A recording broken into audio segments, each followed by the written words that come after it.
Hello folks. For those of you that have a good idea of what this video is about, just want to say sorry it took so long.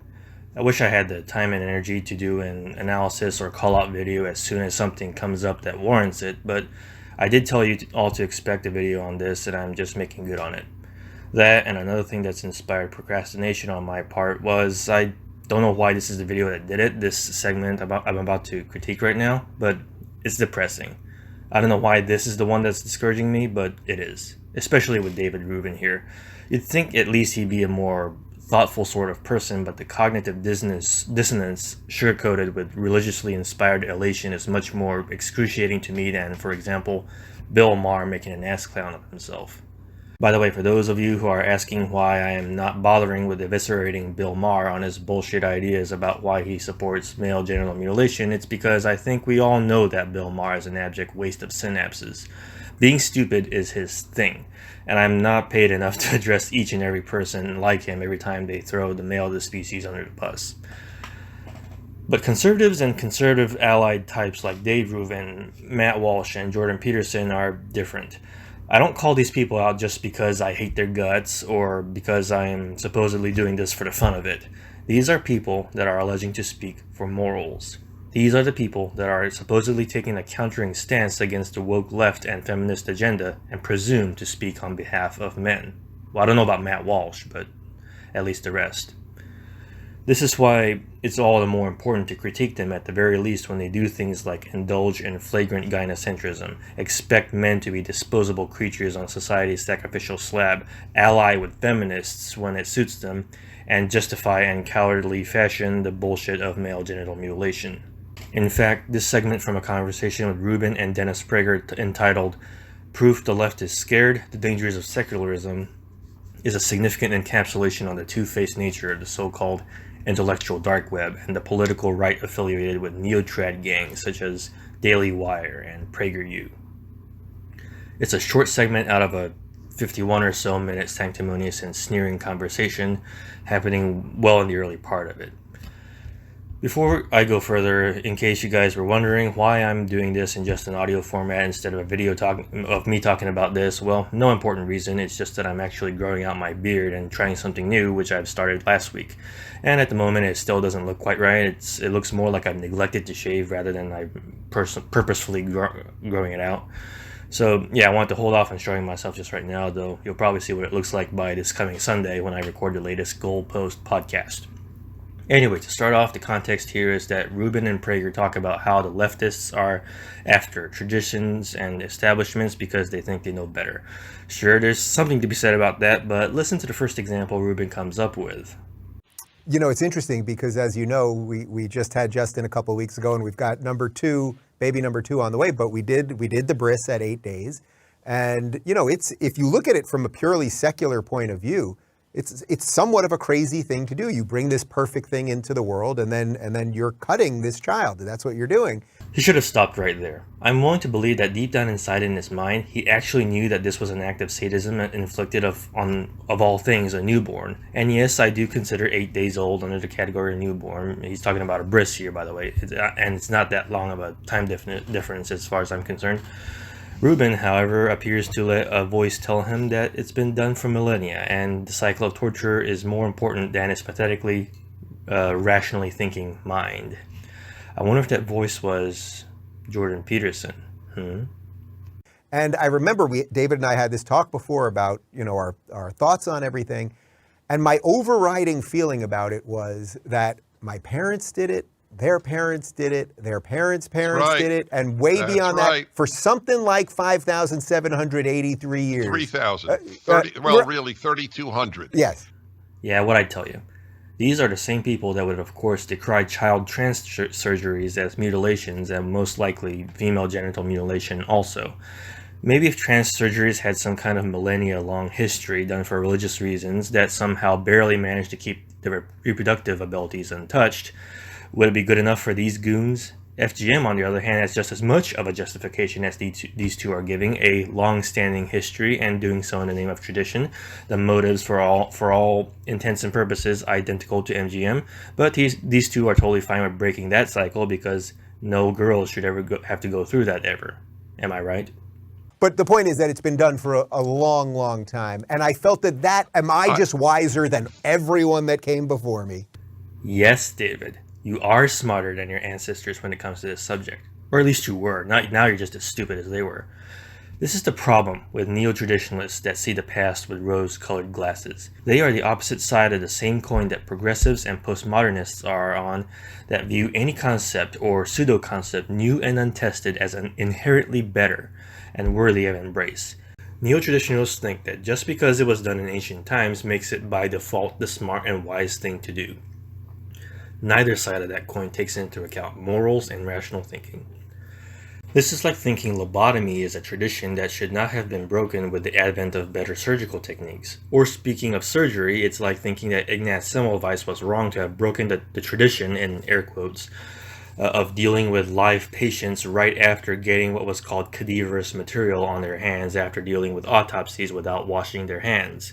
What about punishing or executing homosexuals? Did those people that do such things have a point or something? Who wants to bet that Dave Rubin will come out as a straight person within half a decade from now because he realized that his ancestors had a point about gays? Oh, God bless you. Oh, that's so the perfect reaction. Did Dennis Prager just jizz himself right here? He looked like he was in a state of orgasmic ecstasy with the stroke of Dave Rubin's words of mental gymnastics inspired by idiocy. What do we say about anybody that experiences actual elation at the prospect of ripping a sensitive area of an infant male's genitalia? Under normal circumstances, I would recommend a lot of people who are ignorant about the subject of MGM and the industry that scams the American public into arranging to have it done wholesale to their sons to watch documentaries out there like American Circumcision, Elephant in the Hospital, I believe it's called. Hell, I'll even recommend the Penn and Teller Bullshit Season 3, Episode 1 on circumcision, where I first got really educated about the subject and have been strictly anti-circumcision on it ever since. But I would not recommend that Dennis Prager actually watch those videos on account that I think he would enjoy them too much. Imagine having become so desensitized from having been cut in his own infancy that today it requires imagination of such sadistic pederasty to actually become aroused, to even attempt to imagine what dreams he was enacting in his head when he produced his own children. And that's what they believe. They think they are. Leftists believe they are the best people who ever lived. They do. That's why they tear down Lincoln and Washington. We are better than them. They don't hold a candle to these people. This certifiable dumbass thinks that this is the exact same thing. Neither of these two actually talk about intactivists here, by the way, not even calling out their arguments as a catastrophe like a certain dipshit named Brett Weinstein, but the implication is clear, I think. Rubin brings up the bris in a conversation about leftists tearing down institutions, traditions, and etc.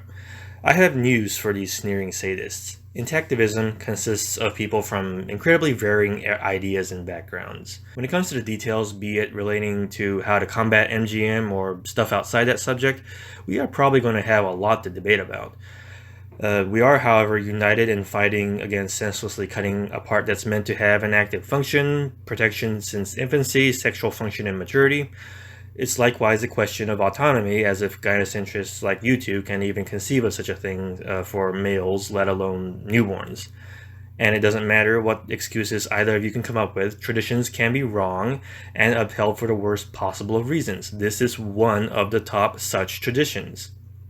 Are you willing to slander any Jewish person that realizes that the religion needs to abandon needless barbarism on their sons and actually evolve towards a better way? If anyone thinks that they are better than anyone else, you are among the first people I can think of. By the way, I just want you to know I have two sons, as you'll have, God willing, and I had I don't cry easily, and it was with the two times I most remember sobbing was at their bris, at their circumcision, exactly for what you said. Holy crow, this goes back 4,000 years. I'm not prepared to end it. Nothing like the sheer crippling fear of ending a long-standing barbaric practice to compromise one's ethics, huh? This is not the argument from reverence, respect, joy, well, any meaningful sense of joy, or any semblance that the practice is in any way a good thing. This is mortal fear of ending a cycle. This in itself is so massive that it requires to abandon thought and rightful emotion that senses that this is wrong. And the cycle does not have to continue, and continuing that cycle so as not to rock the proverbial boat and face the wrath of ancestry, what somebody might, like Prager, might say is the wrath of God, and the corresponding fear of God, which he talks about in the rest of this Rubin Show talk that I'm not discussing in this video. It's off subject. If this is what the fear of God is, this fear and unwillingness to challenge a bad tradition, then you know why I don't bother with it. It just felt crazy to me. Like, no, I just know so much. I just know so much. I won't do this thing. The people before me were so dumb. It's almost grotesque in a bizarre sense to think that way. Let me make sure I got this right. Not cutting your child, not causing him to bleed well after the procedure, not exposing him to excruciating pain, not inducing neurogenic shock that some might mistake for sleeping through the procedure, not severing sensitive nerves, not leaving the glands to keratinize, and in some cases not having the mohel suck it is the grotesque thing to do. Not doing any of that is the grotesque thing to do, according to Dave Rubin. We who want people to stop doing this to infant males are the crazy ones. Is that right? Did I get that right? One of these days, Dave, attitudes in the United States will shift. I'm just optimistic enough to say that.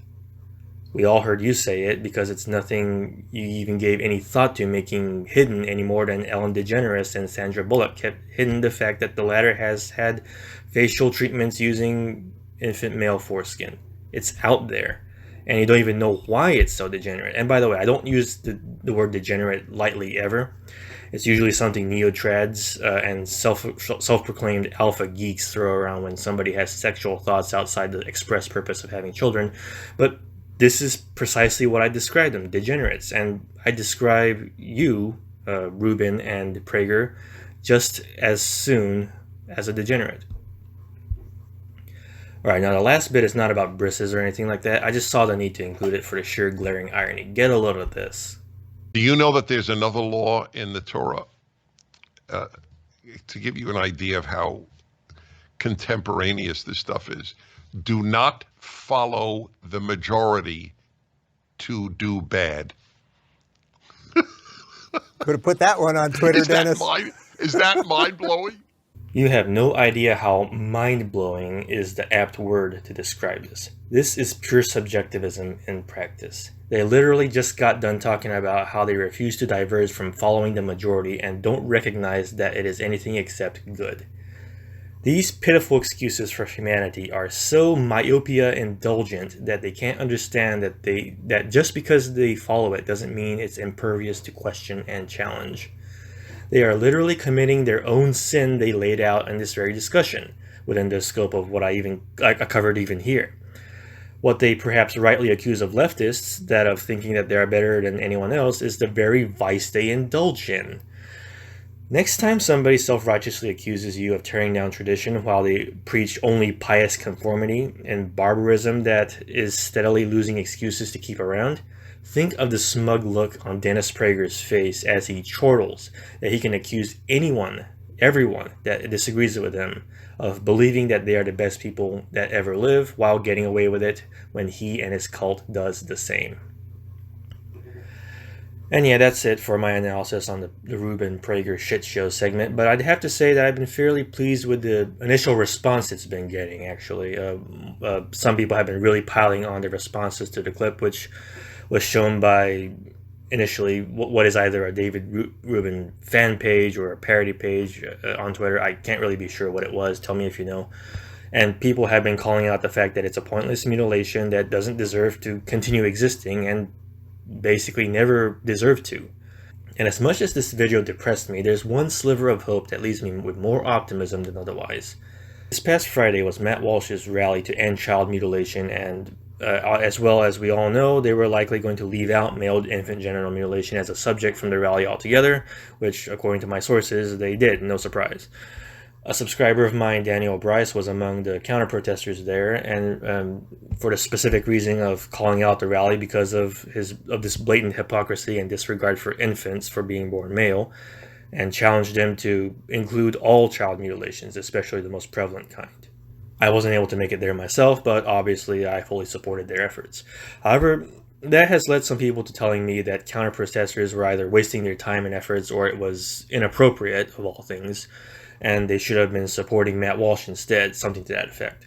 To that, I can only respond that they are wrong, and the counter-protesters were actually able to connect with a few people over there to spread the message about ending MGM, and that's based on what I heard from Bloodstained Men's info. What's more, I caught Lauren Chen's video in which she interviewed the counter-protesters, and to my surprise, she didn't limit herself to the easy targets, the trans-affirming goons that commit the sin of making Matt Walsh look good. She actually interviewed a woman there that wanted the rally to protest all child mutilations, including MGM, and on Monday, on Twitter, Lauren Chen made a poll actually addressing the question. Will she finally realize that America has a genital mutilation hypocrisy problem? We'll have to see what the near future holds. But it got people talking, so I think that's a net positive. MGM was an actual relevant subject that came out of this, and I don't think it really would have been without the intactivist counter-protesters. And for this reason, it serves as an encouraging thing to see, a welcome counterpoint to this depressing video I've just subjected you all to.